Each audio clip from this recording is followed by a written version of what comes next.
আসসালামু আলাইকুম রহমতুল্লাহি ওয়াবারকাতুহু। প্রিয় দর্শক মণ্ডলী, আজকে আমরা আলোচনা করব যুবকদের নিয়ে। যৌবনকালের ইবাদতের যুবক যুবতীর পুরস্কার।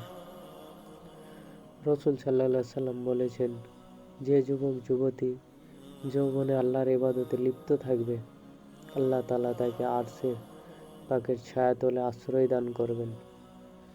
রাসূল সাল্লাল্লাহু আলাইহি সাল্লাম আরও বলেন, কোনো মুসলমান বান্দার দৃষ্টি যখন কোনো নারীর সৌন্দর্যের প্রতি প্রথমবার পড়ে যায়, অতঃপর সে তার দৃষ্টি সরিয়ে নেয়, তার দিকে তাকায় না,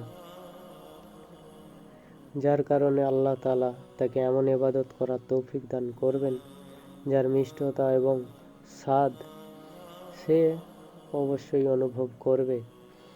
রাসূল সাল্লাল্লাহু আলাইহি সাল্লাম আরও বলেন, যে ব্যক্তি তার জিহ্বা এবং লজ্জাস্থানের হেফাজতের দায়িত্ব নেবে, আমি তার জান্নাতের দায়িত্ব নিলাম।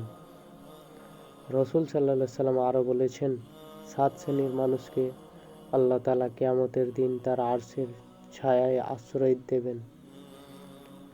দ্বিতীয় শ্রেণীর মানুষ সে যুবক যুবতী যে তার রবের ইবাদতের মধ্য দিয়ে বড় হয়েছে। যৌবনের শক্তি ও উদ্যমতা দিয়ে বেশি বেশি ইবাদত করো। হাদিস শরীফে এসেছে, বুদ্ধিমান তো সেই যে নিজেকে উপলব্ধি করতে পারে ও মৃত্যুর পরবর্তী জীবনের জন্য আমল করে। যুবক যুবতী ভাই ও বোনেরা, মনে রাখবেন, একমাত্র ইসলামের শরীয়ত মোতাবেক চললেই দুনিয়া ও আখেরাতে শান্তি আর শান্তি পাবেন।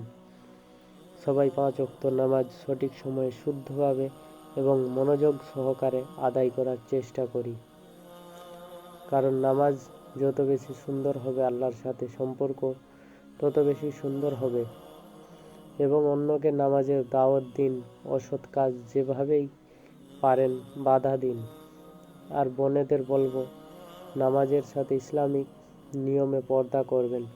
লোক দেখানো ফ্যাশন মার্কা হিজাব থেকে বিরত থাকুন। আমার তো আফসোস হয় সেই মানুষটির কথা ভেবে যার জান্নাতের এতটুকু জায়গা কেনার মতো আমল নেই, এতটুকু মানের ইমানও নেই, অথচ প্রতিনিয়ত নিজের অর্জিত সবগুলোকেও বিসর্জন দিয়ে বেড়ায়।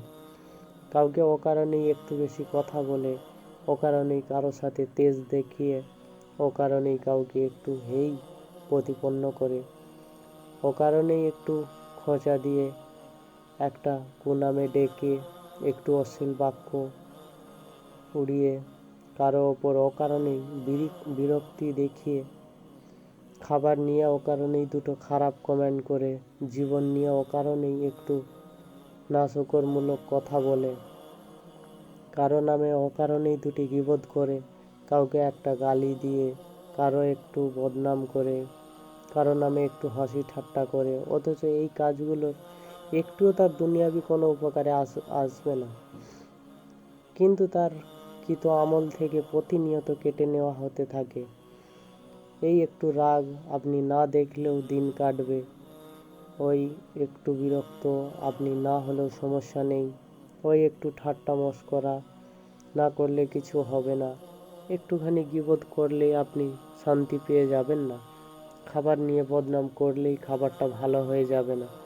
মনে করুন আপনি ঢাকা থেকে জরুরি কাজে খুলনা যাবেন, পকেটে আপনার যাত্রার ভাড়াটুকুও নেই, কিন্তু খুলনা আপনাকেই যেতেই হবে।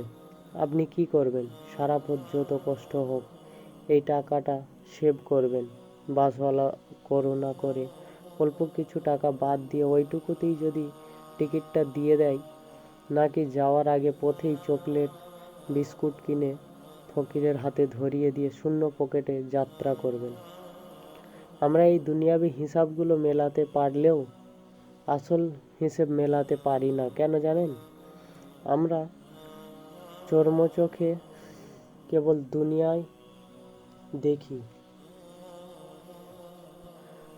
চোখ বন্ধ করলেই যদি জান্নাত জাহান্নাম অনুভব করতে পারতাম, তাহলে কেউ কোটি টাকার বিনিময়ে একটা গালি দিতে বললেও দিতে পারতাম না, কারণ আমি জানি আমার ব্যালেন্স থেকে কাটা যাচ্ছে। আমি একটু একটু করে জান্নাতটা অন্যের হাতে তুলে দিয়ে জাহান্নাম কিনে নিচ্ছি। হ্যাঁ, সত্যিই তাই। আমি দেখতে পাচ্ছি না, কিন্তু আল্লাহর ওয়াদা সেটাই।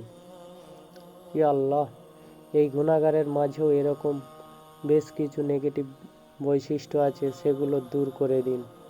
আমাদের শব্দগুলোকে আপনি আমাদের বিরুদ্ধে অস্ত্র বানিয়েন না। শব্দগুলোকে দাওয়া হিসেবে কবুল করে নাজাতের ওসিলা বানিয়ে দিন। আমিন।